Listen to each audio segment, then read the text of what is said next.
काशीपुर में एक बहुत बड़ा जंगल था। उस जंगल में आभा नाम की एक माँ गधा अपने छोटे बच्चे के साथ रहती थी। आभा का बच्चा बहुत छोटा और चंचल था। वो अपनी माँ को परेशान करता था। मेरे बच्चे, कहाँ पर हो तुम? मैं तुम्हें ढूंढ नहीं पा रहा हूँ। माँ, मैं इधर हूँ, ढूंढ लो मुझे। ओहो, मेरे शरारती बच्चे, मेरे सामने आओ। चलो, अब घर चलते हैं।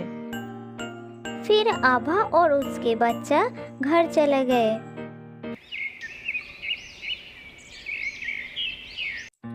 एक दिन आभा अपने बच्चे के साथ जंगल में घूम रही थी। तभी आभा को प्यास लगी, तो वो अपने बच्चे को बोली, मेरे बच्चे, मैं पानी पी कर आती हूँ। तुम यहीं पर ठहरो, कहीं जाना मत। मैं अभी वापस आऊंगी।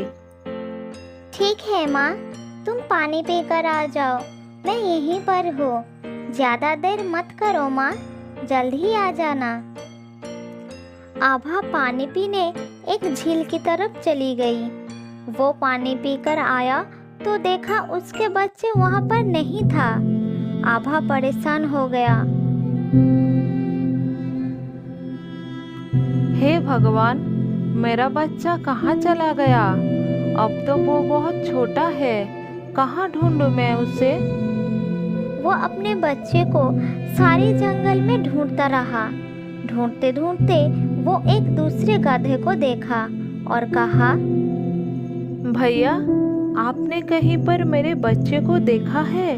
वो बहुत छोटा है। नहीं बहन, मैंने तो कहीं पर भी तुम्हारे बच्चे को नहीं देखा। मैंने तो तुम्हारे साथ ही देखा था। तुम जंगल के भीतर देख सकते हो। मैं पानी पीकर आई, इतने में पता नहीं कहाँ चला गया। आभा ने अपने बच्चे को सारे दिन ढूंढता रहा, पर उसे कहीं पर भी नहीं मिला। कहाँ ढूंढूं मैं अपने बच्चे को?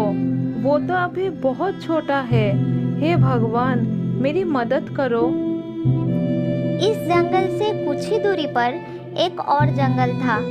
आभा अपने बच्चे को ढूंढता हुआ उस जंगल के पास आ पहुंचा। तभी आभा की नजर जमीन पर पड़ी एक घंटी पर गई। ये तो मेरे बच्चे का घंटी है। इसका मतलब मैं सही दिशा पर जा रही हूँ। अब आभा को पक्का यकीन हो गया कि उसके बच्चे इस जंगल में ही है। वो जंगल के अंदर चली गई। तब एक लोमड़ी ने उसको जंगल में देखा। ये गधी हमारे जंगल में क्या करने आई है? इस गधी को जंगल से भगाना है मुझे। ये हमारा जंगल है। अब तो रात होने वाली है। चलता हूँ, कल उसको पक्का भगा दूंगी। लोमड़ी के घर एक पुरानी नदी पार करके जाना होता था। वो नदी पार करके चली गई।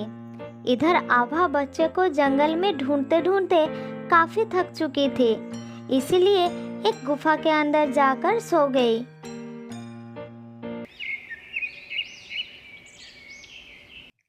अगले दिन लोमड़ी आभा के पास गई और कहने लगी, अरे ये गधी, तुम मेरी जंगल में क्यों आई हो? जाओ यहाँ से, ये मेरी जंगल है। ये जंगल सबका है, तुम्हारे अकेले का नहीं है। लोमड़ी आभा को जंगल से जाने के लिए कहता रहा, लेकिन आभा को लोमड़ी के बातों का कोई फर्क नहीं पड़ा। लोमड़ी ने उसको जंगल से भगाने का प्लान बनाया। रुको जरा, तुमको अभी मजा चखाती हूँ। आभा को भूख लगी थी और वो घास खा रही थी। फिर वहाँ पर लोमड़ी आई। सुनो सुनो, कहीं पर जाकर छुप जाओ तुम। शेर तुम्हें खाने के लिए आ रहा है, जल्दी छुप जाओ।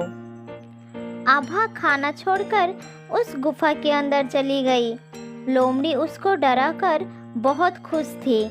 आभा बेचारी शेर के डर के कारण रात भर सो नहीं पाई। अगले दिन आभा को नींद आ रही थी, मगर लोमड़ी उसको हर वक्त परेशान करती रही। अब वो लोमड़ी की चालाकी समझ चुकी थी। फिर वो लोमड़ी से बोली, मुझे बेवकूफ़ बनाना बंद करो, मैं तुम्हारे झांसे में नहीं आने वाली।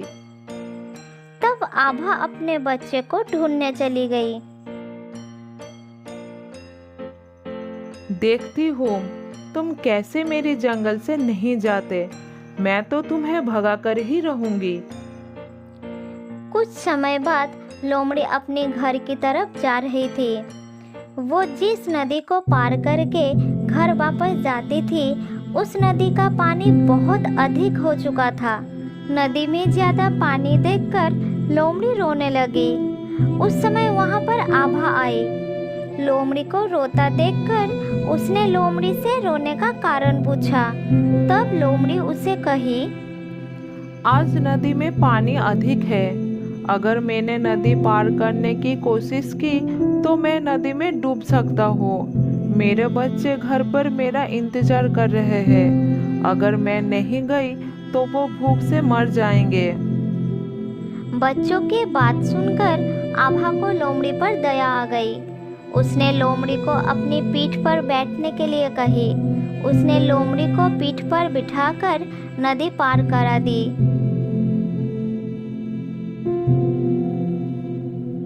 लोमड़ी को अपनी करनी पर बहुत पछतावा हो रही थी और लोमड़ी ने माफी मांगी।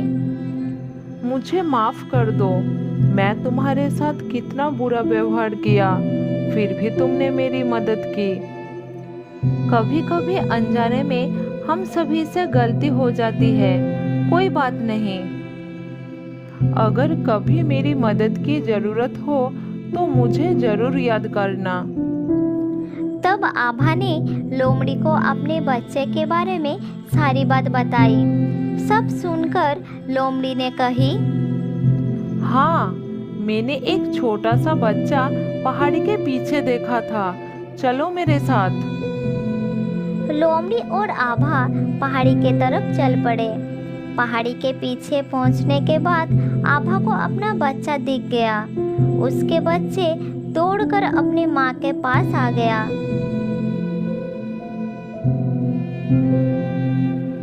आभा ने लोमड़ी को धन्यवाद किया और फिर अपने बच्चे को लेकर अपने जंगल में लौट आया।